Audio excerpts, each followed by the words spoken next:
You know, a lot of your colleagues are calling for this additional relief, and they're saying we can't go home until we get this. But obviously, you know, that entails about another $1 trillion in spending. So why do you disagree with them in that approach? Well, you know, we don't have a rainy day fund. We don't have a savings account. It's not like I can walk over to the Federal Reserve and open it up and say, aha, there's money, I'll just give it to people. It also is inconsistent with our philosophy. We aren't the party that's supposed to borrow money and pass it out. We're supposed to be the one to conserve the money. So I think it's a false choice to say, oh, well, the Democrats want $2 trillion and the Republicans want $1 trillion, so $1 trillion is conservative. I think what we should do is actually open the economy. The economy's been recovering. Unemployment in the 6% level. That's actually better than during most of President Obama's whole term. Unemployment now. GDP's rising rapidly. The places that are suffering are the places that are still shut down. The industries, restaurants are suffering, hotels are suffering. I think we need to open the economy and not borrow more money. I mean, what do you think of what's going on in these big cities like New York and Los Angeles? New York with over 23,000 restaurants, and now you see people dining out in the snow. I mean, if we continue to do that, I mean, where are we going to go after that? Well, see, and they're wanting bailouts too. So if you bail out people that are keeping the economy locked down, what are they likely to do? Keep it locked down. The only thing that'll get de Blasio and Cuomo to finally open up is when they run out of other people's money. So I think that we shouldn't be passing out any money to the states. We shouldn't be rewarding their bad behavior.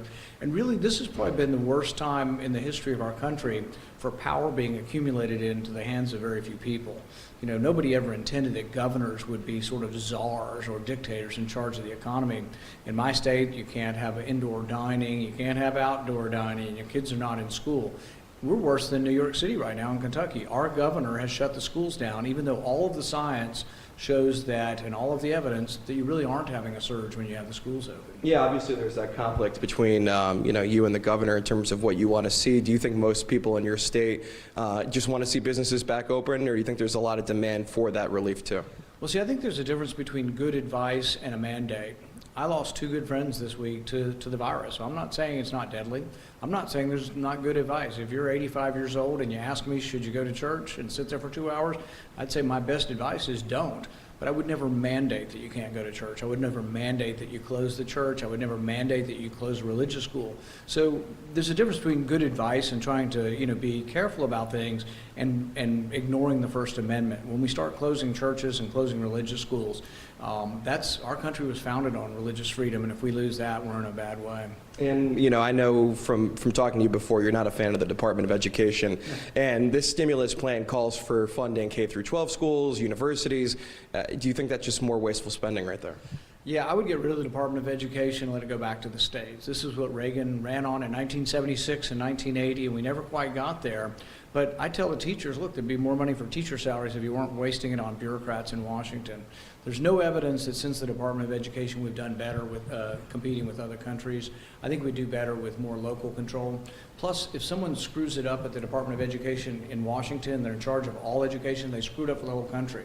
If you have 50 different laboratories, at least 50 different states have a chance of having a better chance of their kids getting a good education. So we know that this stimulus plan is tied to the government spending bill. Do you see this happening by the deadline on Friday night? I mean, we've heard a lot of talk, but haven't seen anything too concrete so far today. The one thing they always compromise in Washington and come to an agreement on is spending money we don't have. So yes, it will get done. People, you know, they pull their hair out and say, will it get done? Sure, it's going to get done, because they really are not concerned about the debt or what's going to happen to the country in the future. That's somebody else's problem. It's sort of what Keynes, when they asked Lord Maynard Keynes, you know, what about the long run? And, you know, it works in the short run to give people money and print it up. He says, yeah, in the long run we'll all be dead. So it's sort of this concern, no concern for the future for our kids or grandkids. It's all about the immediacy of, you know, you can print up money and give it to people until they discover that you've doubled the money supply, and then it's worth half as much, you know. And I think that's what we're in the process of doing. You know, we had a $3 trillion debt last year. This year we're looking at a $2 trillion debt. I think there are ramifications to borrowing so much money. Anything else you want to add while we have you about this? Obviously, you're a little bit more fiscally responsible than some other people in Congress, so you have a different perspective on this. What do you want your colleagues to know, from your opinion, on how to move forward? I think the conundrum is that we have people in Washington who have big hearts and small brains, and so they want to help people, and they say, oh, well, we'll give people more for unemployment because we want to help people who are unemployed. But if you give people more for not working than they get typically for working, you institutionalize unemployment. It's sort of like, when President Obama extended it, we had 99 weeks of unemployment. They found out that if you were going to employ me and I came in and I've been unemployed for 99 weeks, but this person came in and they'd been unemployed for 3 weeks, guess who they hired?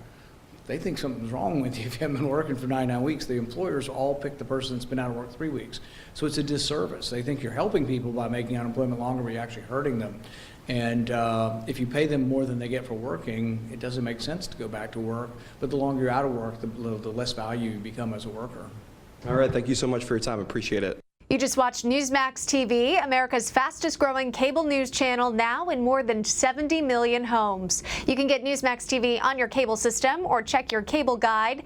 And if your system doesn't carry Newsmax, call them, tell them you want Newsmax TV, because we're real news for real people.